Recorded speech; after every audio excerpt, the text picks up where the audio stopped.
Pada kesempatan ini kita akan belajar bersama tentang materi tematik kelas 5, tema 6, panas dan perpindahannya, subtema 1, suhu dan kalor, pembelajaran 2. Burung beo, burung belibis, buah naga dimakan ulat. Tonton videonya sampai habis, semoga bermanfaat. Namun sebelum lanjut, mari kita sama-sama berdoa sejenak agar kita diberikan kemudahan dan kelancaran di dalam belajar. Dan jangan lupa, mari sama-sama kita dukung dan kita bangun channel ini. Klik subscribe, like, dan share agar video ini memberikan manfaat untuk kita bersama. Perhatikan kedua gambar berikut. Pernahkah kalian melihat kedua gambar ini? Yang pertama, gambar teh hangat, dan yang kedua, es jeruk. Tentu kalian pernah meminum kedua minuman ini. Untuk membuat teh hangat, kita memerlukan daun atau serbuk teh, kemudian air hangat dan sendok untuk mengaduk serta gelas. Sedangkan untuk membuat es jeruk, kita memerlukan sari jeruk, es batu, dan air.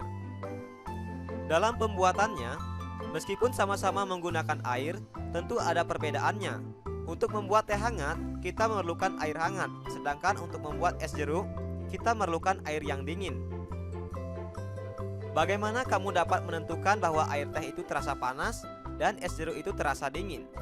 Kamu sering mengukur suhu dengan sentuhan telapak tangan.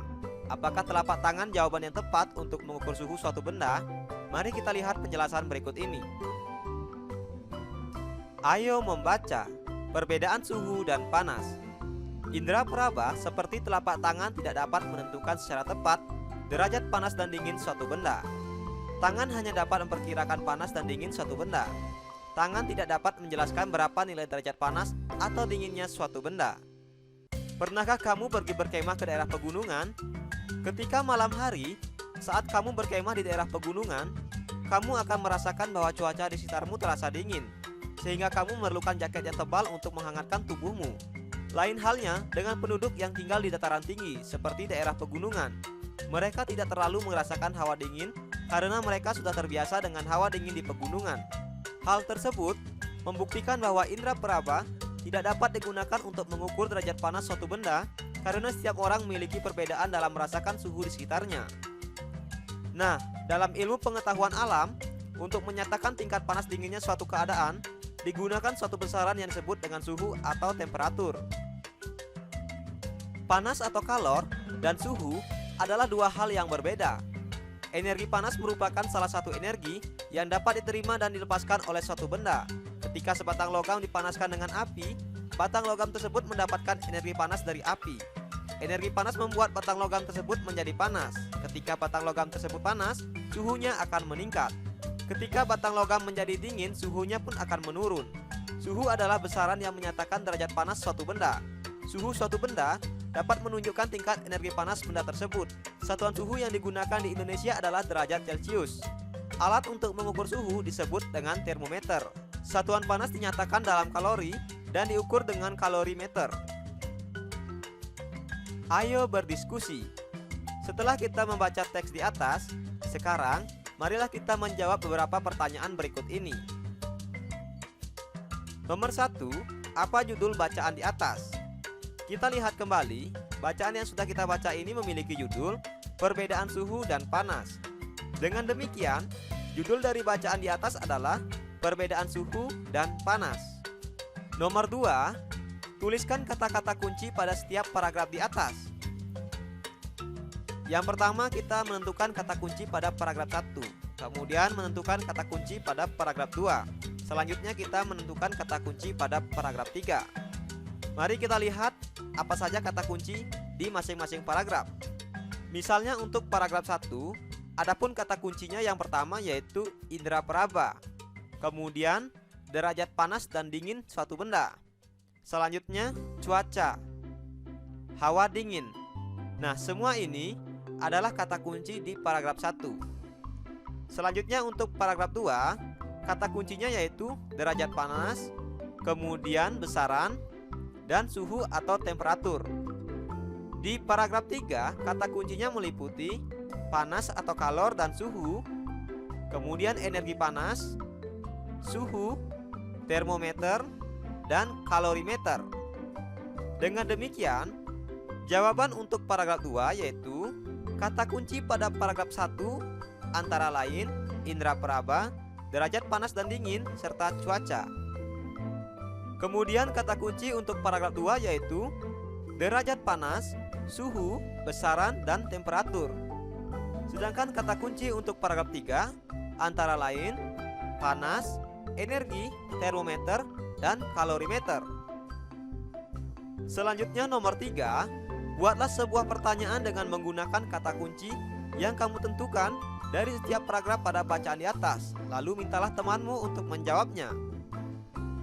Pertanyaan yang bisa kita buat misalnya, mengapa air raksa pada termometer dapat naik atau turun? Nomor 4, buatlah paling sedikit 2 pertanyaan tentang bacaan yang ingin sekali kamu ketahui lebih dalam.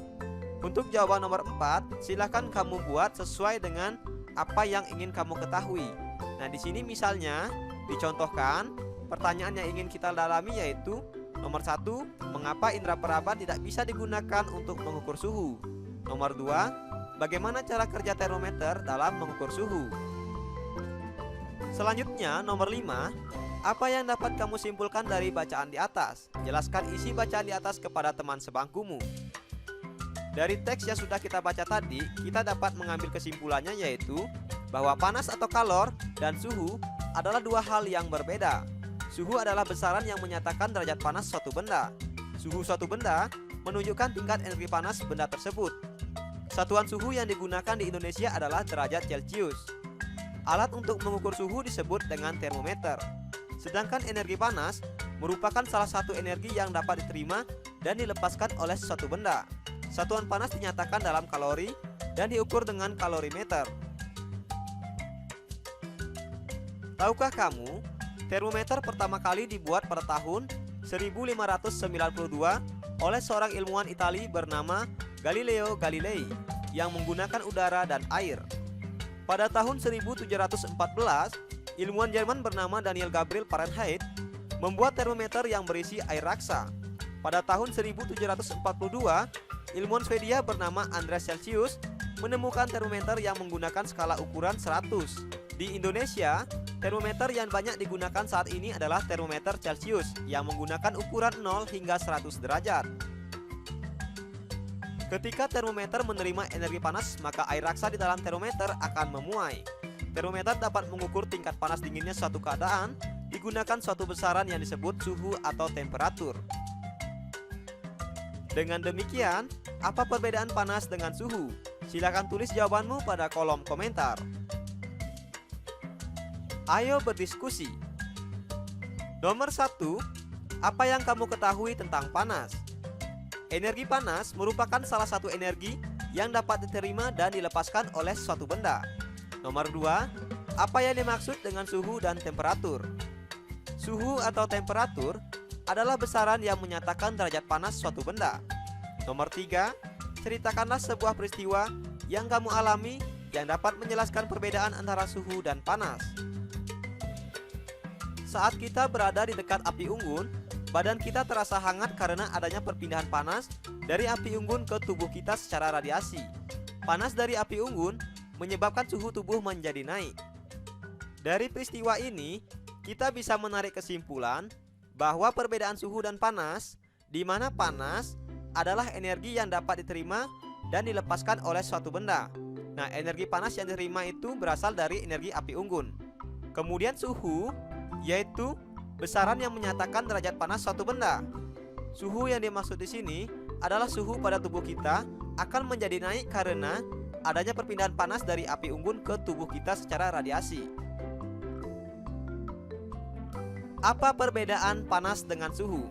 Kita akan mendiskusikannya dalam tabel berikut. Panas adalah salah satu bentuk energi, sedangkan suhu adalah besaran. Kemudian panas dapat diukur menggunakan kalorimeter, sementara suhu dapat diukur dengan menggunakan alat termometer. Satuan panas adalah kalori, sedangkan satuan suhu di Indonesia digunakan yaitu derajat Celcius. Sementara secara internasional, satuan suhu yang digunakan adalah Kelvin. Panas dapat berpindah dari satu benda ke benda lainnya, sementara suhu tidak bisa berpindah, tetapi bisa naik atau bisa turun. Ayo berdiskusi. Perhatikanlah gamelan berikut. Gamelan adalah sekumpulan alat musik tradisional. Setiap alat musik yang ada pada gamelan menghasilkan bunyi yang berbeda. Gamelan terbuat dari logam. Dalam pembuatannya harus dibentuk dengan cara dipanaskan. Gamelan digunakan untuk mengiringi beberapa lagu daerah yang dimainkan dalam tangga nada sederhana. Tahukah kamu apa yang dimaksud dengan tangga nada? Tangga nada adalah urutan nada yang disusun secara berjenjang dan berurutan. Misalnya dari do, re, mi, fa, sol, la, si, do. Tangga nada berhubungan erat dengan karakter lagu. Ada dua jenis tangga nada. Yang pertama tangga nada diatonis dan yang kedua tangga nada pentatonis. Tangga nada diatonis adalah tangga nada yang mempunyai dua jarak nada, yaitu 1 dan setengah. Beberapa alat musik seperti piano memiliki sistem tangga nada diatonis. Pada sistem tangga nada diatonis, dalam satu rangkaian nada terdapat 7 nada pokok. Nada ke-8 merupakan pengulangan pada nada pertama. Nama nadanya yaitu do, re, mi, fa, sol, la, si, do. Sedangkan tangga nada pentatonis merupakan jenis tangga nada yang hanya memakai 5 nada pokok. Berdasarkan nadanya, ada tangga nada pentatonis yang menggunakan tangga nada jenis pelok dan tangga nada jenis slendro. Tangga nada jenis pelok menggunakan nada yaitu do, mi, fa, sol, dan si.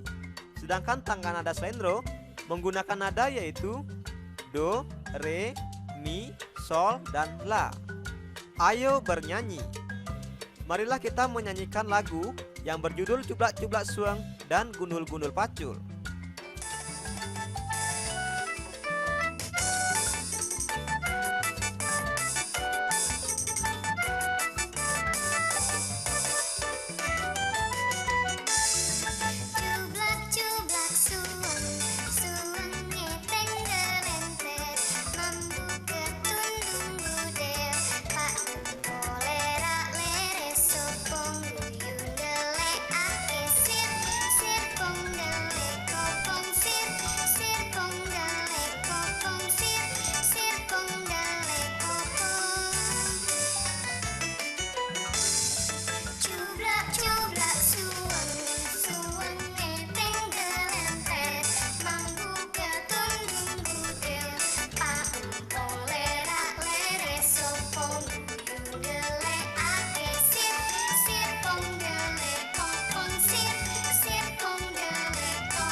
Lagu Cublak-Cublak Sueng merupakan lagu daerah yang berasal dari Jawa Timur, sedangkan lagu Gundul-Gundul Pacul merupakan lagu daerah yang berasal dari Jawa Tengah. Lagu Cublak-Cublak Sueng dan Gundul-Gundul Pacul merupakan lagu yang menggunakan 5 nada pokok. Dengan demikian, lagu ini merupakan lagu yang memiliki tangga nada pentatonis. Untuk lagu daerah Cublak-Cublak Sueng menggunakan tangga nada pentatonis salendro, sedangkan lagu daerah Gundul-Gundul Pacul menggunakan tangga nada pentatonis pelok. Belajar asik, kreatif, dan menyenangkan bersama kami Sumayasa Dum Edukasi. Terima kasih telah menyaksikan video ini. Semoga bermanfaat. Mari sama-sama kita dukung dan kita bangun channel ini. Klik subscribe, like, share, dan komen. Sampai jumpa lagi dalam video pembelajaran berikutnya.